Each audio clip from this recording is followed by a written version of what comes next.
Em segundos, o que era um passeio vira uma tragédia. Eu tenho certeza que você, infelizmente, já conhece uma história semelhante. E hoje eu vou reagir a alguns dos acidentes de moto mais impressionantes e explicar o que acontece quando física e a imprudência de algumas pessoas no trânsito se encontram. A ideia é a gente aprender aqui um pouco sobre mecanismos do trauma. O que ocorre nessas batidas que faz com que bombeiros, SAMUs me tragam pacientes em estado tão grave. Vamos conferir. Putz, aqui o padrinho tava empinando, né? Chamando no grau. E essa queda aqui dele é interessante porque nessa colisão ele desacelera e ele vai de baga no tanque da moto. Então o testículo, o pênis, vai direto no tanque da moto. Então a maior parte daquela energia é direcionada para o testículo e o pênis. Nós chamamos isso aqui de lesão do cowboy. É como se ele estivesse com as pernas abertas em cima de um cavalo. E aqui a gente pode ter um trauma de uretra, de períneo, né, que é a região que fica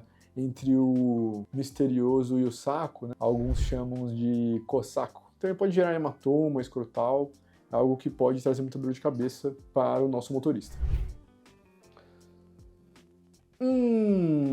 Jesus amado. Então o que nós temos aqui? Então o Uno aqui, né, da autoescola, perdeu o controle na outra mão, já estava chovendo. Cara, quando tá chovendo, o asfalto ele fica igual uma borracha. Então por isso que é sempre preferível diminuir a velocidade, ir na calma, ir mais de boa, porque se tiver que frear e o carro não tiver ABS, ele vai derrapando e vai entrar na outra pista, como entrou nesse daqui. E quando ele entra na outra mão, a primeira coisa que ele faz é pegar o motoqueiro que estava indo tranquilo ali, né? E aí ele é projetado, ele dá umas piruetas no ar. Depois o Uno da autoescola entra em colisão frontal com o Corolla. Então aqui a gente tem um trauma de alta energia, né? Quando você tem uma colisão frontal, as velocidades se somam, né? Então as energias também se somam, isso é horrível para quem está sofrendo o trauma. Graças a Deus ali parece que o Corolla não chegou a pegar ele depois que ele foi projetado, né? Mas aqui a gente pode esperar algum trauma às vezes na coluna, do tórax, né, no abdômen, talvez uma fratura de clavícula, de braço também, né, de úmero, pode ter quebrado algumas costelas também. E claro, muito importante pensar aí em traumatismo craniano, né? Então, bater a cabeça, por mais que esteja com capacete, é algo que a gente sempre tem que ficar atento.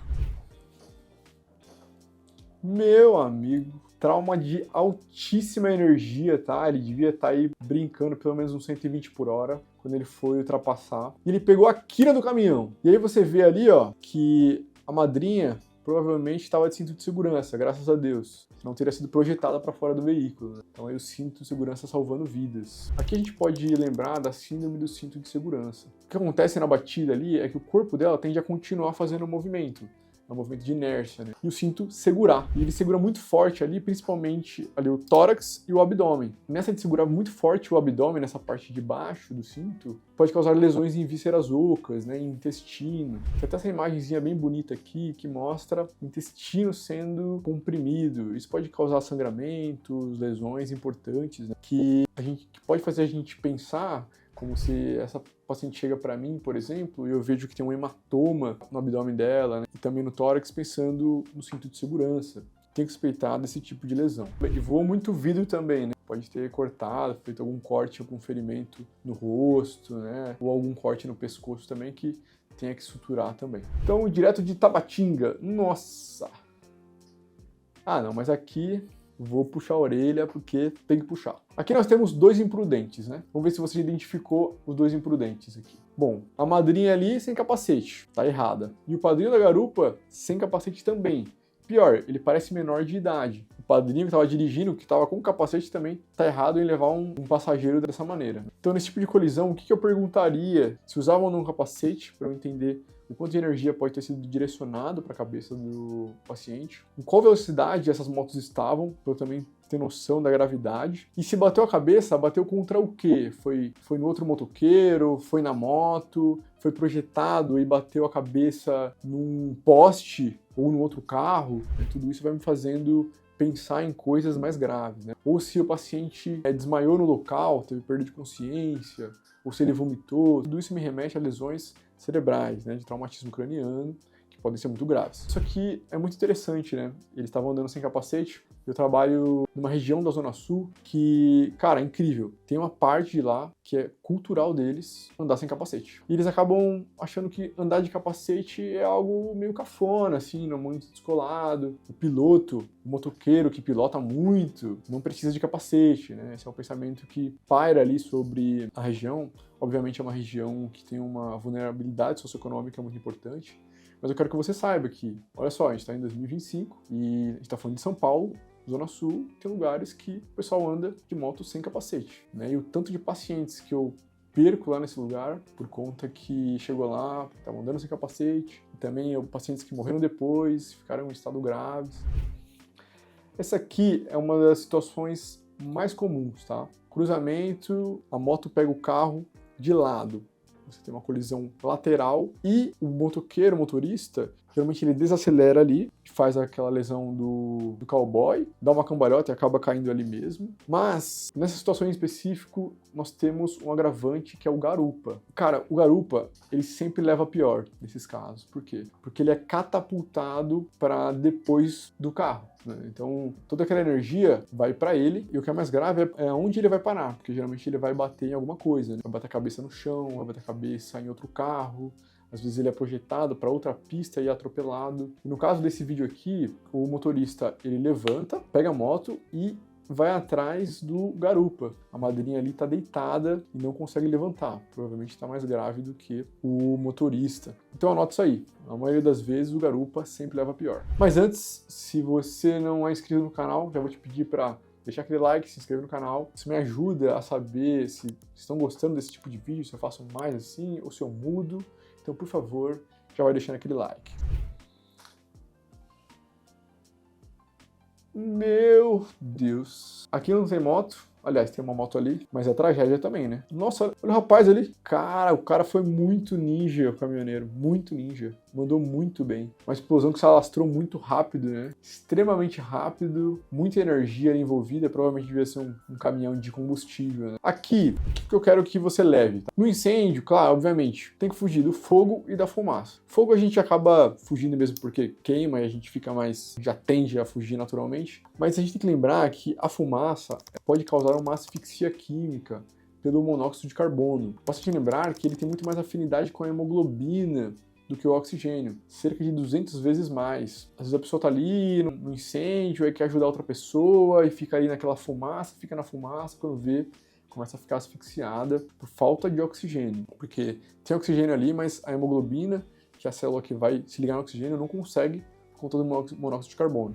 Basta a gente lembrar também daquela tragédia da Boate Kiss, também envolveu a queima de cianeto, além de monóxido de carbono. Tinha uns plásticos, umas espumas que tinha na superfície da balada, que também queimaram, e essa combustão trazia uma asfixia celular. O cianeto, ele inibia uma enzima ali da mitocôndria, que bloqueava o uso de oxigênio na respiração da mitocôndria. Então, a pessoa também morria disso. Então, foram dois fatores se somando, né? Claro, além de queimaduras, enfim. Esse aqui é um dos piores, tá? Então, vamos decupar esse vídeo aqui, tá? Então, aqui já de início, vem um carro que vai colocando ali a frente já fechando a pista. Essa moto que tá vindo é uma moto que eu imagino que seja uma moto de umas 600 cilindradas, pelo menos. Quanto maior a cilindrada, menor o tempo de resposta para fazer curva.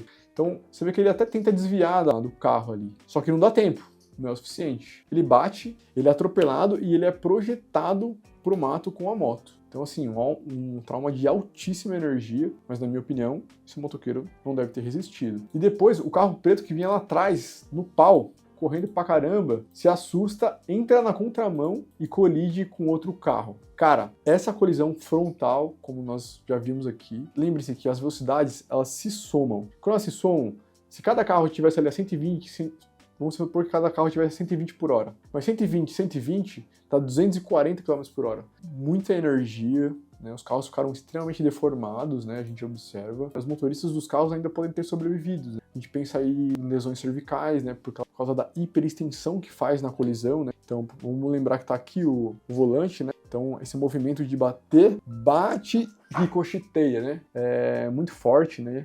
E por conta dessa energia, acaba sendo transferido e potencializando lesões cervicais. Fratura de vértebras, de lesão de medula, traumatismo craniano também, pode bater a cabeça ali no vidro, né, em algum lugar, no volante. E lesão cerebral por desaceleração, né? Então, você tem uma contusão frontal muito forte, um traumatismo craniano. Vixe, pé pra fora.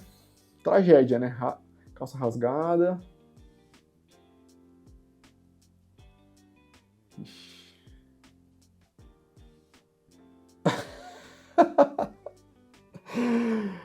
Que isso?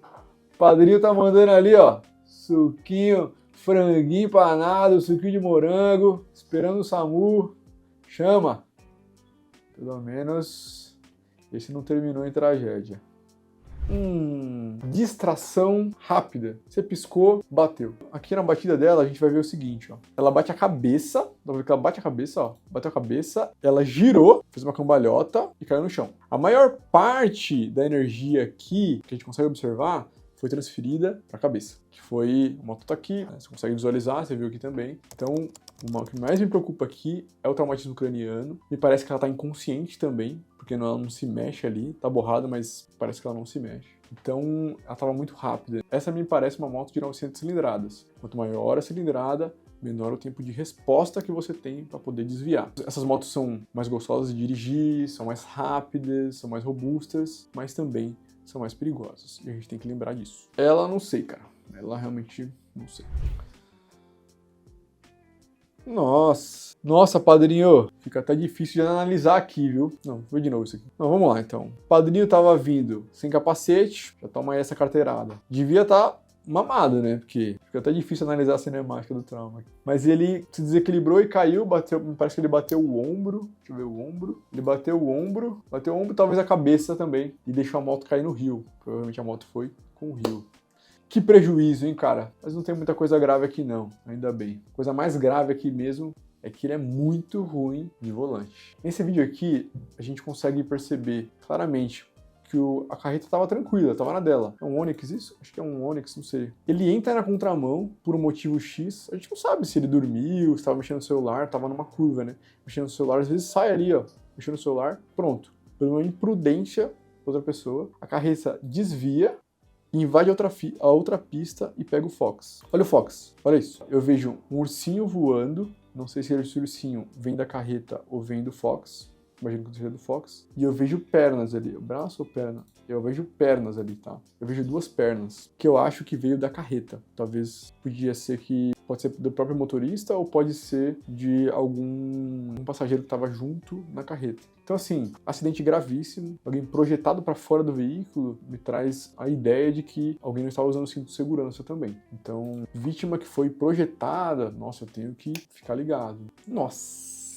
Pancada violenta, né? Então aqui, essa é a lesão por capotamento, muito comum também, por uma imprudência do colega que estava no carro. Lesão por capotamento, o motoqueiro é projetado para trás, então você tem muito risco de lesão cervical por conta desse ricocheteamento, tá? E também trauma, né? Trauma craniano, porque ele foi projetado, pode ter batido a cabeça também em outro lugar, e a moto continua. E o perigo dele ser atropelado lá atrás por outro veículo também, sempre existe, tá? Mas, de modo geral, a gente tem que pensar em lesões de coluna cervical, de tórax, abdômen, fratura de clavícula também. E aí, senhoras e senhores, como é que vocês se sentiram participando de algum desses momentos de agonia de algumas dessas pessoas? Escreve aqui nos comentários pra mim. E eu quero que você escreva também nos comentários se você anda de moto. E se você anda, escreve aqui pra mim se você já caiu, como que foi essa sua queda, explica pra gente sobre o acidente, o que aconteceu com você, eu quero saber. Então, competir com moto, eu sei que é muito difícil. Falar pra você, olha, não compre moto, ou venda sua moto, mas se você quer um conselho de alguém que já perdeu tantos pacientes por conta disso, assim que você puder, você conseguir trocar de veículo, comprar um carro, um veículo mais seguro, que vai te proporcionar mais segurança de alguma maneira. Esse é o conselho que eu te dou do fundo do meu coração. Porque não tem nada mais triste do que ter que dar uma notícia que um menino de 16 anos que estava no garupa de uma moto, brincando com um amigo, sofreu uma queda, bateu a cabeça e chegou para mim em estado gravíssimo e morreu depois de 4 horas comigo. Como é que eu falo para essa mãe que ele morreu, para a irmã dele também? Essa é uma história real que já aconteceu comigo, de várias histórias. Eu me chamo Kaique Ribeiro, sou médico clínico e eu agradeço a você que ficou até o final desse vídeo. Eu já vou te pedir para compartilhar ele com alguém que você conhece que tem moto. Um grande abraço e até a próxima.